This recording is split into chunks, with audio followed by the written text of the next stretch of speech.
Hello guys! Hello Capricorn! Welcome dito sa aking channel Capricorn. Alamin natin kung anong messages, vibration, gabay, energy para sa lahat ng Capricorn. So, ito ay message para sa last new moon ng 2024 Capricorn. Okay? Ano ba ang pwedeng mensahe na gustong ipahiwatig sa'yo? Vast universe. Woo! Okay, Capricorn, number 1, new beginnings and spirit, diamonds, money. Nakikita ko siya dito na sinasabi na kailangan nating maging balanse. Okay? Yung mga Capricorn dito na masyadong maraming ginagawa, multitasking, maraming duties, responsibilities, na hindi nakapag-focus sa isang bagay lang.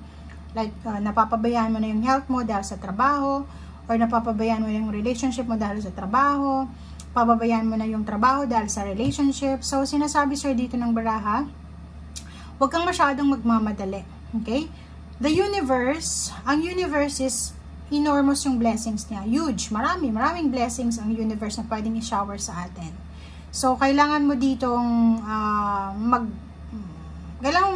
magbigay ng oras sa bawat stages sa buhay mo, areas sa buhay mo. Like, pantay-pantay dapat. Yung oras mo sa relationship mo, sa health mo, sa pera, trabaho, ganyan-ganito. May time ka dapat para sa sarili mo, may time ka sa pamilya, sa trabaho, ganyan-ganito. Okay? Huwag mong isipin na, ay, kailangan ko magmadali kasi bata pa ako eh. Kailangan habang malakas pa ako, ganyan-ganito. Nako, isipin mo na, Capricorn, oy, bata ka pa, may opportunities ka pa dyan, di ba? Parang i-grab mo yung opportunities mo. But make sure na hindi mo napapabayaan yung health mo. Wala kang nasa-sacrifice. Kasi kadalasan, di ba, sa sobrang pakikipaglaban natin sa buhay, nakakalimutan natin na may naghihintay tayong anak sa bahay. Di ba? So, yun. Meron tayong relationship, asawa, boyfriend, girlfriend, magulang na naghihintay sa atin. Okay? So, yun. King of Rods and Knight of Rods. Wow. Nakikita ko sir dito na busy-busy yung iba talaga sa trabaho. December 1, busy-busy ka. Wala kang oras para sa ibang bagay, puro lang trabaho. Focus ka sa trabaho, focus ka sa business or sa kung saan pa man. Knight of Rods, nakikita ko sa'yo dito na ang dahilan kung bakit ka nakafocus sa trabahong yan or sa business na yan, kasi excited ka na makuha na or nagmamadali ka na makuha na yung dreams mo, yung goals mo sa buhay. Parang sinasabi sir dito na yun yung mindset mo eh. Kailangan mong magbadali habang bata ka pa, habang nandyan ka pa sa bansang yan. Which is maganda naman, but make sure na hindi mo nasa-sacrifice yung health mo, physical health, mental health, or kung ano pa man. Ang Capricorn na to ay sobrang ganda kasi merong Capricorn na busy-busy sa trabaho na ngayong December 1 dahil posibleng nakaplano sila sa pagbabakasyon. Babalik sila sa lugar kung saan sila isinilang, saan sila nagsimula. Yung Six of Cups dito is yung family mo to eh, origin.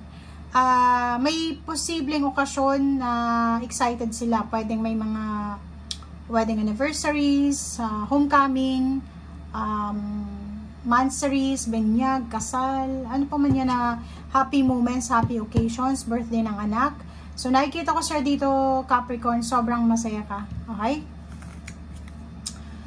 Queen of Swords, nakikita ko sir dito na naghihintay ka rin, focus ka rin sa paghihintay kung kailan na darating yung sweldo mo or kung kailan na darating yung lump sum of money na matagal mong hinihintay. Okay? Eight of Pentacles and Nine of Cups. So, nakikita ko sir dito na nakafocus ka sa trabaho mo and at the same time sa pamilya mo. Okay? Yun yung focus mo. Or parang sinasabi sir dito ng baraha na kailangan mong parang nalilito ka sa ngayon kung ano ba yung dapat mong bigyan ng maraming oras, trabaho or pamilya. Pero sinasabi ng baraha sa'yo dito na kailangan mag-focus sa lahat ng areas sa buhay mo. Pantay-pantay dapat. Okay? Huwag mong i-sacrifice yung health mo para sa trabaho. Huwag mong i-sacrifice yung relationship mo para sa trabaho. Huwag mong i-sacrifice yung trabaho mo para sa relationship. Dapat balanse. Okay? Okay? May Libra dito, balance, justice. Okay? King of Cups, kalma lang. Kailangan mong kumalma, huwag kang magmadali. Nandito yung Strength card, sinasabi ng baraha sa'yo na kailangan na mas i-prioritize mo daw yung emotional mo, mas i-prioritize mo daw yung health mo kaysa sa financial. Wow! Kaya pala lumabas tong vast universe. Kasi yung vast universe, parang sinasabi sa atin ng Panginoon na ang universe ay malawak yung sakop niya. Yung grasya, malawak. Hindi tayo dapat nagmamadali. Hindi din tayo dapat naiinggit. Parang ganun. Kasi maraming blessings na pwedeng dumating, nakapaligid sa atin, pero hindi natin nakikita. Ten of Cups, merong okasyon na posibleng darating or pwedeng pinaghahandaan ka, Capricorn. Nakikita ko sir dito, may mga Capricorn na pagod na kung paano i-budget yung pera. Nakikita ko sir dito na may Capricorn din na pwedeng single siya or in a relationship, may mag-o-offer sa kanya ng another relationship.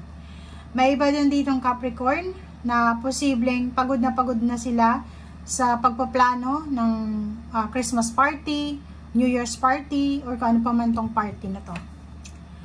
Ten of Swords. Ang Ten of Swords na to is emotion, money, career. Nakikita ko may mga issues ang mag-asawang ito, magpapamilya, mag-boyfriend, mag-girlfriend na posibleng maayos simula ngayong December 1. Sa news naman tungkol sa relationship mo, so nakikita ko sir dito, 4 months from now, posibleng maayos yung mga gusot sa pamilya mo, maayos yung mga misunderstanding, may hihingi sa'yo ng tawad, siguro 4 months from now. Sa usaping relationship, stable naman yung relationship mo sa ngayon. Okay? Ang nakikita ko sa'yo dito, may enjoy mo yung Christmas na to or etong December na to. May enjoy mo siya kasi yung mga stress mo, yung mga misunderstanding ay posibleng masettle siya.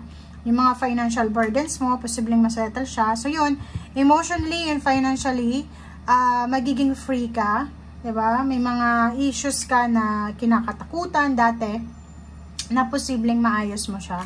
Yung mga restrictions na yan, yung mga kinakatakutan mo, yung mga nahang ay posibleng matuloy na.